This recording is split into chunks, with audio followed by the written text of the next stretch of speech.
type of employee. Now, by 6 to 2017, বহুত খিনি employee prove কৰিছে যে we are loyal to NHM.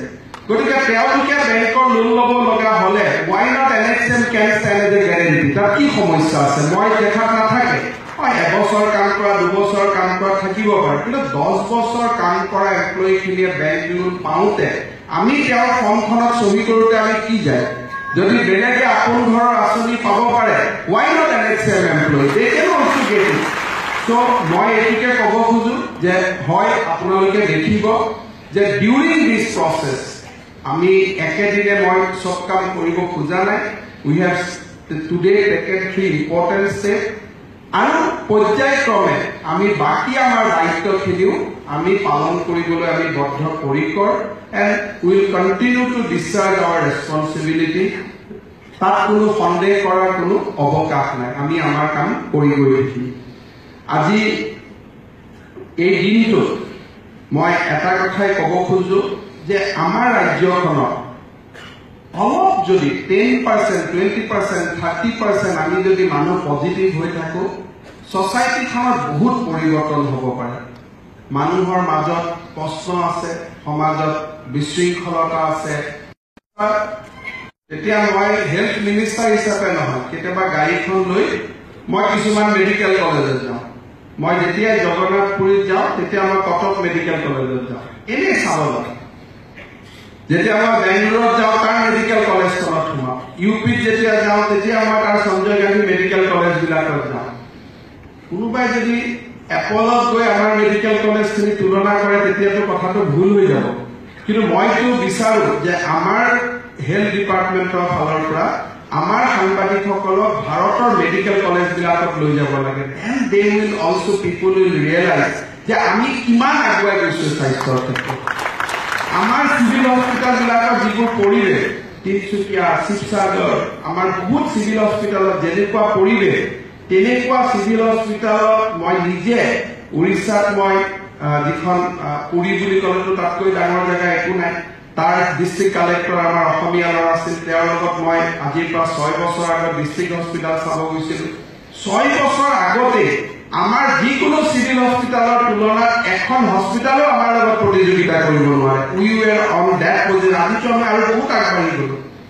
চ' আমাৰ ৰাজ্যখনত চেন্স অফ প্ৰাউডনেছ যে আজি আমি যিবিলাক কাম কৰিছো সেইবিলাক কাম আমিয়ে ৰাস্তা দেখুৱাইছো বহুতৰ ক্ষেত্ৰত.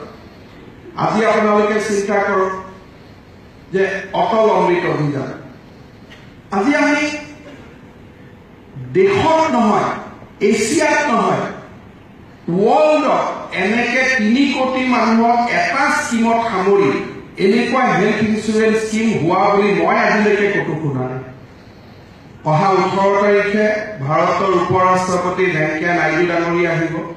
হি উইল ফৰ্মেলি এক্টিভেট গোটেই অটল অমৃত অভিযানৰ কাৰ্ডখিনি আমি 18 তাৰিখে আমি এক্টিভেট কৰিম. তাৰ পিছত আপোনালোকে চিন্তা কৰক যে each and every people will get benefit. 2 lakh টকাৰ পিছত আৰু ট্ৰিটমেণ্টৰ দিন নহয়. আৰু চৰকাৰে ব্যৱস্থাও কৰি দিছে যে আমাৰ যিটো ট্ৰিটমেণ্ট কষ্ট হ'ব পাব্লিকৰ দৰে ল'ব নোৱাৰে. We have fixed up a table যে কাৰ্ডিঅ' চাৰ্জন যেতিয়া আমাৰ কাৰ্ডিয়াক চাৰ্জাৰী হ'ব তেতিয়া আপুনি 1,60,000 ল'ব লাগিব আপোনাৰ হস্পিটেলৰ বিল যিমানেই নহওক কিয়. So that the card can cover that cost. We are going to invest 400 crore every year. আজি আপোনালোকে চিন্তা কৰক যে অসমৰ পেট চিটি উইথ চাইক্লট্ৰন আৰু এনা কোনোবাই পেট চিটি এটা ৰাখিব পাৰে, চাইক্লট্ৰনৰ লগতো পেট চিটি আৰু ক'তো নাই. আমি তাত থমকি ৰোৱা নাই. This time government has released 55 crore rupees to purchase PET MRI. PET MRI কিন্তু আৰু ক'তোৱে নাই, only 2-3খন হস্পিটেল. মেডিকেল কলেজত অলপ দেৰি কাৰণে এক্সৰে মেচিনটো বেয়া হৈ থাকিব পাৰে, বাট 100জন ডক্টৰ প্ৰতি বছৰে অসমত পাব. 3খন মেডিকেল কলেজৰ পৰা 300কৈ ডক্টৰ পাব. কিমান গাঁৱৰ ভিতৰুৱা মানুহ মেলেৰিয়াৰ কাৰণে টেবলেট এটা পাব, কিমান ভিতৰৰ মানে পানী লগা ডায়েৰিয়া বেমাৰ, আজি কিমান ধৰণৰ বেমাৰ আছে য'ত 300 ডক্টৰ আমি পঠাইছিলো, তাত এতিয়া 600 ডক্টৰ যাব. অহা বছৰৰ পৰা তেজপুৰ মেডিকেল কলেজৰ ডক্টৰ পাম. চ' people should not judge Tezpur Medical College by Tezpur Medical College. Now they should judge Tezpur Medical College by their alumni. এই যে 100 জন ডক্টৰ প্ৰতি বছৰে ওলাব আৰু তেওঁলোকে যে গাঁৱে গাঁৱে গৈ কায়াকল্পৰ ব্যৱস্থা কৰিব, that should also be assessed. আজি যোৰহাটৰ মেডিকেল কলেজৰ পৰা যে 300 ডক্টৰ ইতিমধ্যে we have started the thinking from 2006, 2011, 2016. We started late, so আমি অলপ ৰখিব লাগিব। আমি যদি কামে দেৰিকৈ আৰম্ভ কৰোঁ ফলটো দেৰিকৈ পাম, but nevertheless we have started the journey. আৰু এই গোটেই সফলতাটোৰ আঁৰত আছে আজি আমাৰ যিসকলে BPMU ডক্টৰ নাৰ্ছ আছে, মানুহ বেয়া মানুহ আছে, এনেকুৱা নহয় যে everybody is good, 20%, 30% থাকিব, but that is a reflection of the society. Health department cannot create a society. Whatever the representative character of the society, that will be seen in health department also.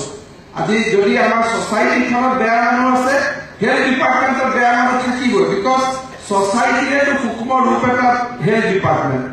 Health department মানুহখিনিক আমি কোনোবা দ্বীপৰ পৰা লৈ আহিব নোৱাৰো যে আনমান দ্বীপৰ পৰা ইয়াত লৈ আহি। So whatever is our society, that will be reflected in the health department also. That will be reflected in the NHM also. But এটা কথা আমি ক'ব পাৰো যে society কিমান পংকিলতা আছে তাৰ তুলনাত NHM, SSA, RMSA we are doing much better job. আমি কাম কৰিব খুজিছো, কৰিছো, বহুত মানে বহুত কষ্ট কৰে, আৰু সেইবিলাককে মূলধন হিচাপে লৈ আমি কাম কৰিলে, আমি যদি আজি সোসাইটিক প্ৰতিনিধিত্ব কৰিছো, অহাকালি আমি সোসাইটিৰ কাৰণে উদাহৰণ হ'ব পাৰো। Today we are representing the mini Assam, but tomorrow NHM can be an inspiration for Assam. Things can be changed, things can be altered. আৰু সেই দিশত আমি আগবাঢ়ি যাব লাগে। আজিৰ এই দিনটোত মই আমাৰ সমীৰ সিনহা, সুব্ৰমণিয়াম গগৈ সকলোকে ধন্যবাদ জনাইছো। ডক্টৰ বৈশ্য, আমাৰ ডেপুটি সেক্ৰেটাৰী লক্ষ্মীপ্ৰিয়া যোগদান কৰিছে, working very hard. All the directors, they are working very hard. সকলোৱে চেষ্টা কৰিছে, we are working as a team. আৰু মই ভাবো যে সফলতাৰ পৰা আমি বহুত দূৰত নহয়, আমি সফলতাৰ ওচৰ পাইছো। আৰু উইল বি লওঁতে আমাৰ BPMU সকলৰ মাজত যিটো আনন্দ, যিটো ফূৰ্তি, that has given me a renewed কৰ্মচাৰীসকলক পুনৰ এবাৰ আশ্বাস দিছো যে অসম চৰকাৰে আমাৰ যি দায়িত্ব আছে, আমি আমাৰ দায়িত্ব আমি নিশ্চয়তাৰে আমি পালন কৰিম, তাত কোনো সন্দেহ কৰিব নালাগে। আৰু সেইখিনি আপোনালোকে সময়ে সময়ে দেখি থাকিব, because we acknowledge your service. আপোনালোকে যে তাত মানৱতা সেৱা কৰি আছে, মানুহৰ কাৰণে কাম কৰি আছে, that we acknowledge. চৰকাৰে আপোনালোকৰ কথা জানে, আপোনালোকৰ যি কাম কষ্ট সেৱা তাক আমি স্বীকৃতি দিওঁ, তাক আমি মানি লওঁ, that you are doing a great job for the humanitarian side. আমাৰ মানুহৰ কাৰণে you people are doing a great job. With this word, এই কথাৰে মই পুনৰ এবাৰ আজি যিসকলে পুৰস্কাৰ পালে, বিশেষকৈ আপোনালোকে চাব যে if you go to the Haflong hospital today, they have got the award rightly. ইয়াত একো কথা নাই, তাত anesthesiologistৰ প্ৰব্লেম, ডক্টৰৰ problem, but such a beautiful hospital, তেওঁলোকে পাহাৰৰ মাজত ইমান সুন্দৰ কৰি হস্পিটালখন ৰাখিছে। So very rightly, মই এৱাৰ্ড দিতে মই নাজানো, কিন্তু বহি বহি মই নাম কেইটা দি থাকোঁতে দেখি আছো যে এৱাৰ্ড হেজ ডান ৰাইটলি। আজি মই ভাবো যে এই সফলতাবিলাক আমাৰ কাৰণে প্ৰেৰণাৰ উৎস হ'ব। পুনৰ এবাৰ যিসকল পৰিয়াল, পিতৃ মাতৃ পত্নী আমাৰ মাজত আহিছে, আজি এই আমাৰ আহিছে, তেওঁলোকক পুনৰ এবাৰ মই ধন্যবাদ আৰু কৃতজ্ঞতা জনাই মই মোৰ বক্তব্য সামৰিছো। ধন্যবাদ। सब्सक्राइब करें पेंटिंग किंग चैनल को और बेल आइकन को दबाइए लेटेस्ट पेंटिंग वीडियो सबसे पहले देखने के लिए।